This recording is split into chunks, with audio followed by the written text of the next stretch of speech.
home. We are WNST, AM 1570, Towson, Baltimore. We are Baltimore positive, always getting ready for the football games. This week and every week, Luke is out in Owings Mills. I'm out doing the Maryland Crab Cake Tour presented by the Maryland Lottery. I'll have some Raven scratch-offs to give away. Let's see. Fadley's this week, Costas next week, Coco's the week after that. And by the time we get to my next segment, by the end of the month, we will have toured crab cakes all over the place. And I drive by the Loyola campus all the time. And every year we get together and we talk about a lecture previews. And this year, very important topic, anti-Semitism. The Jerome S. Cardin Memorial Lecture with author Dara Horn will be held on Tuesday, October 21st at the Loyola University, Maryland, McGuire Hall, right on campus right here in beautiful Baltimore. And here to talk about all things communications professor. I'm a communicator, Elliot King, and I love having professors on. I love talking about things like this that educate folks, especially on college campuses around here. I went to college once. It's been a little while, but when I come on the college campuses now, it's amazing to me how much different it is. And I know you've been a professor for a week or two. Life's a little different. If I were like Rodney Dangerfield and went back to school now, I'd find things a little different at Loyola, wouldn't I? Yeah, I would say that that's very, very true. One thing that's really curious, the students keep getting younger and younger. I have no idea why. Well, Yeah. I mean, and it's like when the suits get smaller in the closet, you wonder what's going on. So, communications professor, my degree is from the University of Baltimore in Right. corporate communication, 1992. They taught me how to make videos to work for like Acme X company to make corporate training video. That's what I went to school for. Sure. I've been a sports radio guy for 35 years and a journalist all these years. For you, with these series and lectures and the things you teach on a daily basis, I think on an annual basis, when you're bringing in someone to lecture, there's a whole you're trying to get more people in than just people interested in the topic or taking a class on the topic. Anti-Semitism, we're right into the heart of everything going on in the world right now So with true. hatred in general and trying to teach people more about love than hate on college campuses. So true. And one of the really shocking things I'm going to say over the last 10 years, really, that happened on co college campuses has been how polarized the campus has gotten and how much dissension and how difficult it has been to have reasonable conversations about difficult topics. And both sides have polarized. One side shouts down the other side. It goes back and forth like that. Unfortunately, that Kind is of like not. my Facebook page, Prof. Undoubtedly it is. Undoubtedly it is. Fortunately, I want to add, not on Loyola campus. Loyola campus has been really a picture of harmony and people being able to talk to each other, even about very difficult topics, which has been a real blessing at Loyola that we've been sort of spared a lot of that polarization. I'm going to give it over to our Jesuit values have helped us there.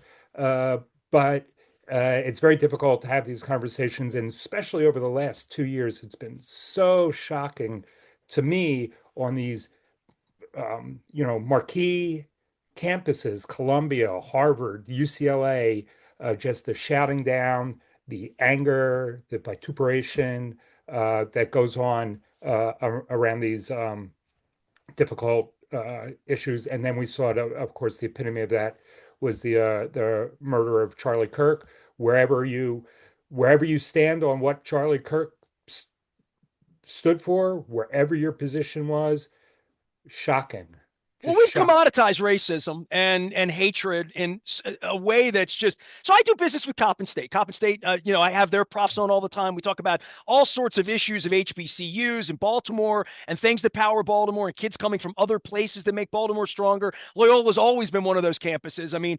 I was young once and running around at concerts at Reitz Arena and basketball games, Jimmy Patso. So I mean, I've been on and off the campus, but I went to Towson last year on a day when the new president was coming in, Dr. Ginsburg was coming in, and I went over to it was literally getting to know you with a lot of the students, and I got invited on the campus because I'm a Towson business. I am my radio station, and I went over the day I was there for performative purposes. There were a lot of television cameras on campus in general because they were bringing the new president. So of course the Palestinian, Gaza, all of that.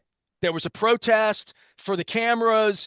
Like, and so I saw it, and everybody in the communications departments there is making sure that it's not a Charlie Kirk incident, making sure that it's just a protest and it stayed. But I walked in on that a year ago, and I thought, wow, this is a little different than it was at UB when I went to night school and just went to school. And how polarizing it can be. Then you add racism, you add classism, you add sex, there's all of the gender issues, all of that. I remember when colleges is where we sorted this out, where we all could get together and talk Right. about it, which is where we learned diversity, which is where we learned a liberal arts education to say, I know a little bit about everything and I know enough to be educated enough to not be a racist, to not hate people based on gender, Correct. religion, any of those social ails. And I think it's fundamental for, especially for young people, as we're not allowed to teach it apparently in schools anymore in a lot of places in this country, and they're burning Exactly. books, that college would be a place where that wouldn't be the case. And I know maybe that speaks to the Cardin Lecture, maybe a little bit of the history of why you do these lectures to sort of open people's minds a little bit. Well, that's exactly the point. As Jerome Cardin was a central figure in the Jewish community here in Baltimore in the 1960s. He was a major character, a big philanthropist, a banker back in the day before there was five banks in the country, when there was community banks and regional banks and You remember Provident and Mercantile and yeah, all the, hey, there was a bank here called Loyola Bank at one time. I baked there. I still have the passbook. Yeah, we had our own bank named after Loyola. It was awesome. But SunTrust bought it. Trust me, I know all about it. there you go. And so anyway, he was a Loyola graduate, a prominent figure in the Jewish community, and he endowed a lecture series that was specifically targeted at fostering Jewish-Christian relationships. And so the way the series is organized, every year, one of the departments at Loyola gets to invite a speaker who's sort of associated with their discipline. So a historian, somebody in literature, a philosopher, a theologian. And this year was our year, communications, and we invited Dara Horn to give this lecture on Jewish-Christian relations. Dara Horn will be speaking over at Loyola University. By the way, Elliot King is my guest. He's a communications professor at Loyola University. A few years. How many years? Oh, just 33 short years. All communications. All communications. Well, how we communicate. I learned Marshall McLuhan back when I was in college in 1991, and the medium is the message and all of that stuff. So Dara Horn comes in on the 21st. Let's talk about the lecture. And she got a very provocative book title. So as far as people coming out and having provocative, that was Charlie Kirk's thing, was provocative. In the haunted present, Dara Horn's dream for living Jews. Let's talk about this a little bit and what she will be discussing and what your expectations for folks in our audience might want to come out and be a part of this and hear what she has to say on the 21st. So okay, that's the title of her lecture. The title of her book, which really attracted our attention. She's, by the way, a very good novelist and is known as a. She's written about 6 books, and I highly recommend her novels. They're very interesting. The book that caught our attention and why we're bringing her here is she wrote a collection of essays called "People Love Dead Jews," which is a very provocative title. And the first sentence of the lead essay in the book starts, "People love dead Jews, live Jews, not so much." And what her main thesis is the way that Jews are looked at in American culture now sort of takes our eye off the ball about how prevalent anti-Semitism still exists. The Jewish community, God bless, in America, post-World War II America, has been a wonderful, wonderful time to be Jewish people, but there's still quite a lot of anti-Semitism. Used to be under the surface, actually, over the last several years, not so much under the surface. That if you look at the statistics, Jews are the largest targets of religious-based hate crimes in America, and we've unfortunately held that title for quite a number of years. And so to understand exactly what she's saying in that first essay, it leads off with the idea that Anne Frank, the Diary of Anne Frank, everybody reads the Diary of Anne Frank in high school. It's sort of a compelling account of World War II, of the Holocaust. And the most favorite line of the book in Anne Frank is towards the end of the book, she says, despite everything that has happened, I still believe that people are basically good.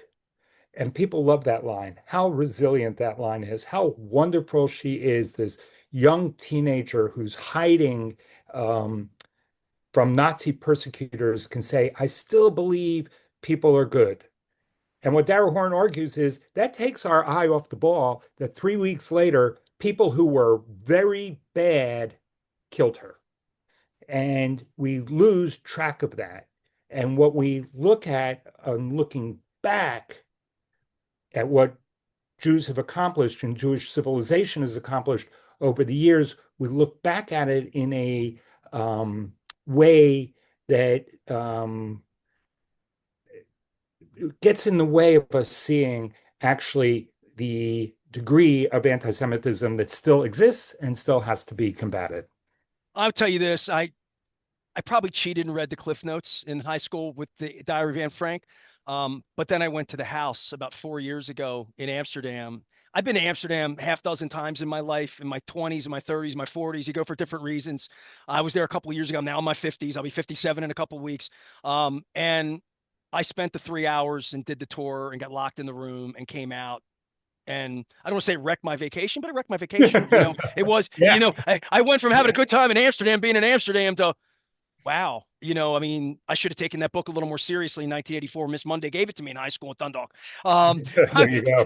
yeah, I would say this on the anti-Semitism piece, and this is my own personal. If Dara were here and I were interviewing her, talk to her, I find it very difficult as a non-Jew to have these conversations about Palestine and Gaza because I don't believe in genocide. No Jew should either.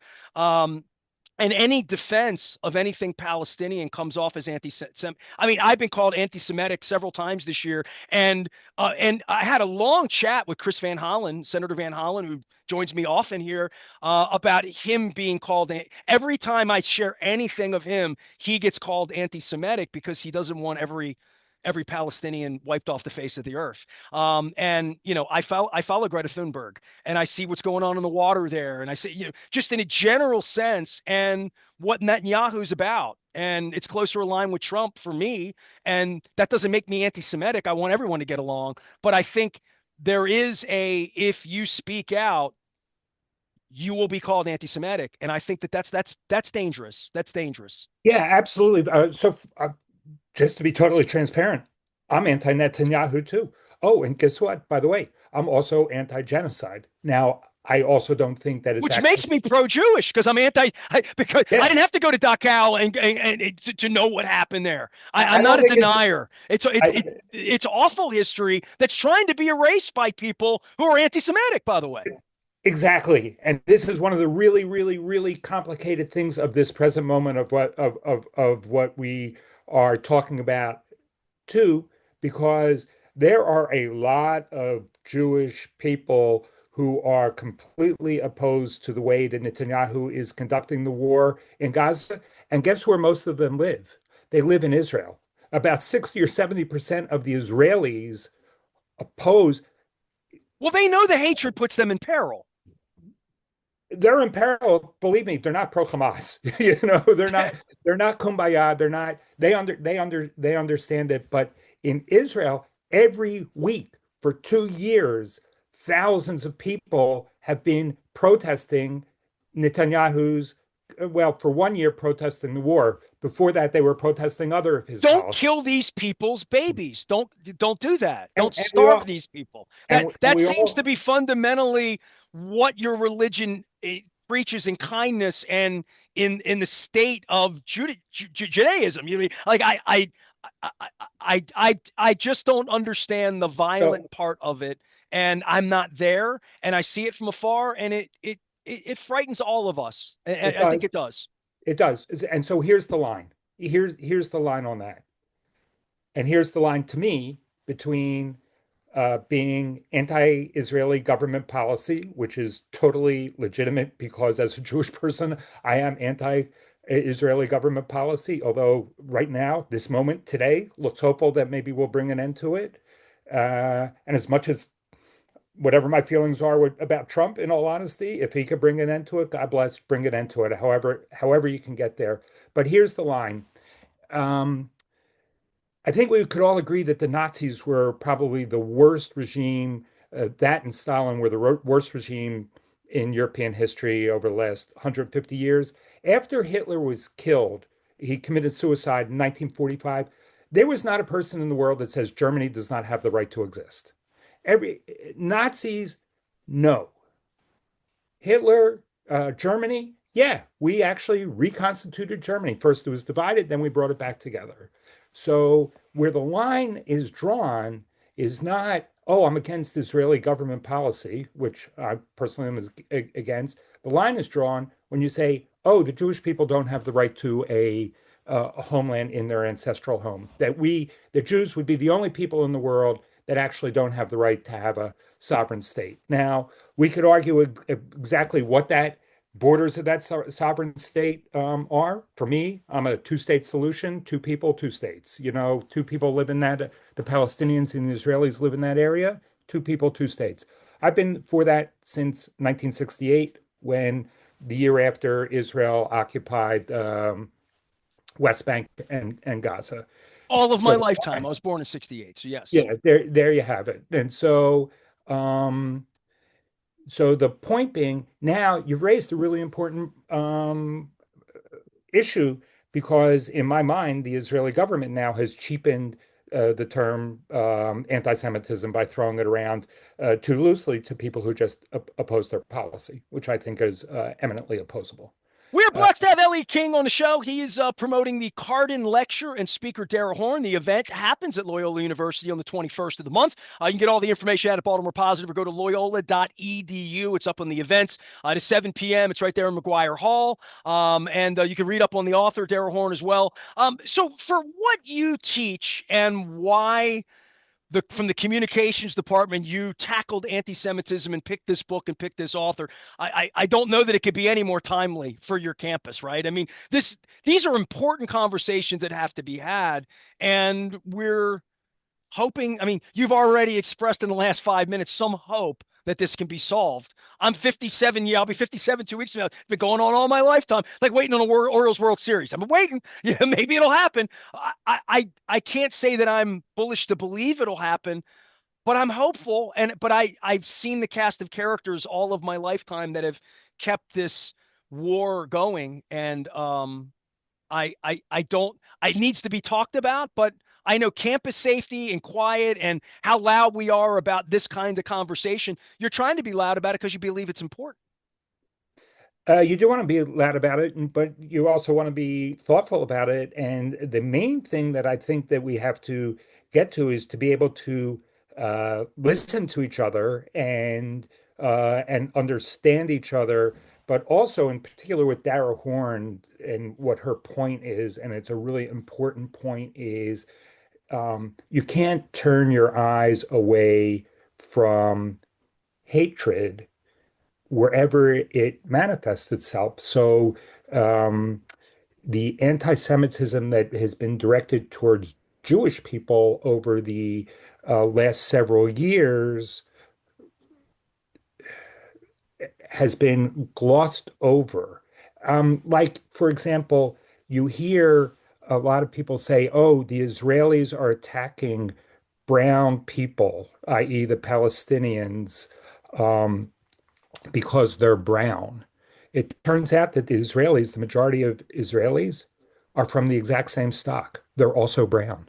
The Israelis so that is saying that the Israelis are behaving and motivated in a different way than others is something that has to be addressed. It's something that has to be talked about. It's not a racial thing that's going on there. It's an ethnic conflict between two peoples. But here in the United States, one of her wonderful, wonderful examples is in high school, they teach The Merchant of Venice from Shakespeare. There's no way around it. The Merchant of Venice has a highly, highly anti-Semitic character in it, very anti-Semitic. Shylock, so anti-Semitic that it's in common use. Shylock is a pejorative term. People denigrate other people by using the word Shylock. Of all of Shakespeare, why do they have to pick out Merchant of Venice to teach? They got Romeo and Juliet, they got Hamlet. Hamlet, all the Richard ones. They got plenty. And then people will give all sorts of excuses. They'll say, "Oh, it's Shakespeare, it's the Bard." It's not really anti-Semitic. He's reflecting the period of his time. And you go, "Okay, well, yeah, but that's set in Italy. He's in England, that he didn't have to go and do that." I'm not saying that he's anti-Semitic. I'm saying if you're teaching Shakespeare, why does it have to be the Merchant of Venice? What goes on? And to have that conversation and to confront that conversation, and that's a conversation that doesn't really go on. It's dismissed. And actually, she wrote the book because she's a pretty prominent person. Like I said, she's a well-respected novelist and an academic. She has a PhD. She's like really very impressive person. They'd always call her up, the newspapers, the media would call her up after there'd be another shooting at a synagogue and ask her to explain why there was this shooting.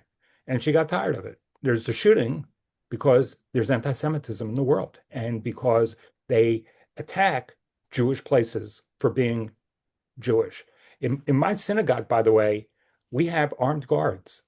They Every have, time I've walked into several synagogues this year as an invited guest for events for different yeah, things, and it is like the president's there. When I walk in, I'm getting wanded on the metal way law. in.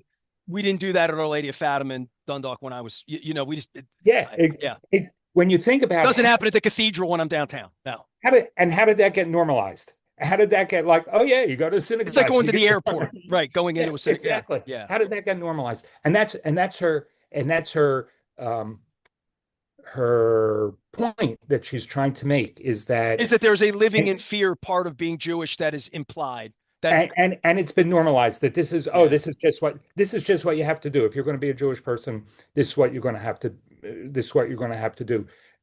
To circle back to the campus, to me, so I have a degree. I went to Columbia. I have a degree from Columbia, and the idea that Jewish students on Columbia University in the heart of New York felt intimidated and fearful for being on campus was just shocking. Like, how did that happen? How did that happen? I'm reading Geddy Lee's book, Rush bass player, one of my idols, and obviously his parents escaped concentration camps, came to Canada, but his story is amazing because as a long-haired hippie rock star, he talked about being Jewish in Texas in 1975, and Gene Simmons said to him, "Don't say you're Jewish in here. You can't do that. You're not in Canada Mhm. anymore. You're not safe, Yeah, literally." yeah. And that's something when I'm worshiping Geddy Lee in 1981 and buying movie, I didn't think of how different life would be. Elliot King is here. He is a good professor over of all things communications. Which am I qualified to come back to school? You think they'd let me in over at Loyola? Could I? Oh man, you could come back and teach. No, no, no, no. I'm still a student. I'm a forever student. Tell me before I let you go. And by the way, it's October 21st. If you want to be a part of the lecture, would highly recommend you stop by Loyola, get educated. For all of us, how has the campus changed in all the years you've been there? And how are young people different? And how has it changed? Maybe you and your techniques in teaching people. What would I find to be a little different than my UB campus 35 years ago? So, for me as a teacher, the main shift over the last 30 years is college used to be a kind of weeding out process. People would come and you'd have all these hoops that they have to um, jump through, and if kids couldn't make it, it was like, okay, they couldn't make it. That's good. They shouldn't have gone on, and they should find something else to do. Now college is really a supportive place for students. You come here, and our whole goal, at least at Loyola's whole goal, is to help you prepare for the next stage of your life, and we're going to do what we need to do to help prepare. That said, students, especially the post-COVID crowd, needs more support. the impact on COVID on the psychology of this generation really um, is real. I We mean, knew that 5 years ago. I didn't know what was going to happen, but we knew it was going to be something, right? it's real, and so students need a lot of support, and you have to work a lot of support. In terms of Loyola's campus itself, it's been pretty consistent. It's a very small, intimate campus that people see each other all the time, and it's a pretty tight-knit community. There, we built a couple new buildings, but not that much, not I that got much. invited about, man, it must have been about 15 years ago, 12, 15 years ago. I came onto campus and I've only been into Reitz Arena and into a couple offices. And I actually gave a lecture in the communications department for journalism because I've been a journalist all of my life. So I Nice. spoke to a bunch of young people 15 years ago. I got invited by one of the profs who was it was a part-time. It wasn't, hey, you want to come speak to my class? Sure. And I showed up and I parked my car and I walked through a couple of buildings to get there. And I'm like, it's really nice. Like I had no idea how nice Loyola was going to be. And I feel that way when I walk around Coppin. I feel that way when I walk around Towson. And I went to Dundalk Community College, UB. I was very like I worked at the newspaper. I just went to college to get through it. I wasn't there to meet girls, drink beer, have fun, play. I just Right. wanted to get the piece of paper and roll out. But I find that when I go back to these campuses now, I think they're incredibly welcoming places. They're places that are when I spend time there, I'm like, oh, I get why the young boys and girls like it here. Like it's Yeah. nice, it's comfortable. And it's a place you want to be, not a place you want to get off of. It's a place that feels homey, and I think all the colleges have worked really hard on that part of it.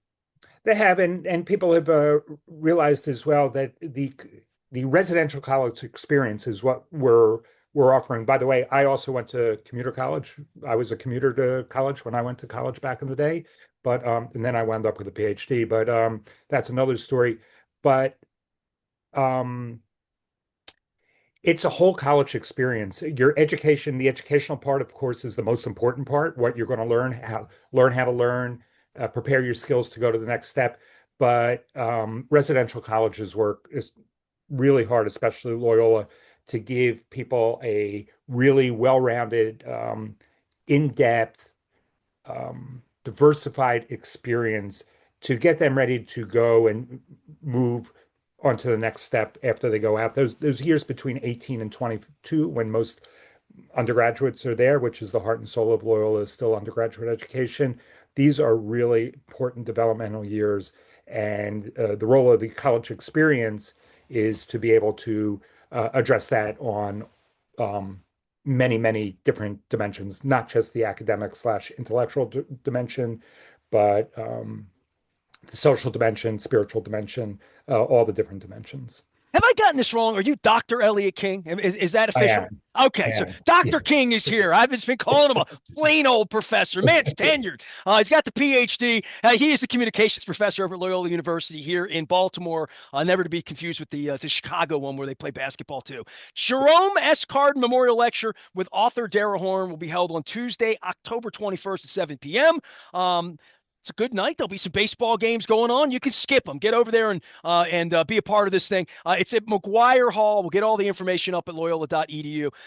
Dr. King, my pleasure having you on. Please come back and continue to educate me. And if I can't make it to campus, I'll import you once a year, twice a year. You come on here and communicate with me anytime. I would appreciate it. Love talking to you. Great time. Dr. Elliot King joining us here from Loyola University here locally. I also want to give a shout out to my friends at Coppin State. I'm going to have Dr. Jenkins out for a crab cake down at Coppin State. Hey, and I tell you, we're back on the campus now with Maryland's playing football, so kids are back at school. So I'm trying to get educated as well and keep it square here. Antisemitism is the topic, and don't hate. Love's more important than hate. Love's more powerful than hate. We always try to say that around here. My thanks to Dr. King, as well as Karen Sagal for setting this up. Get on out on the 21st and support the folks down at Loyola University. I am Nestor. We are WNST, AM 1570. We'll get back to the important thing, like how the Ravens are doing after this. We're Baltimore Positive. Stay with us.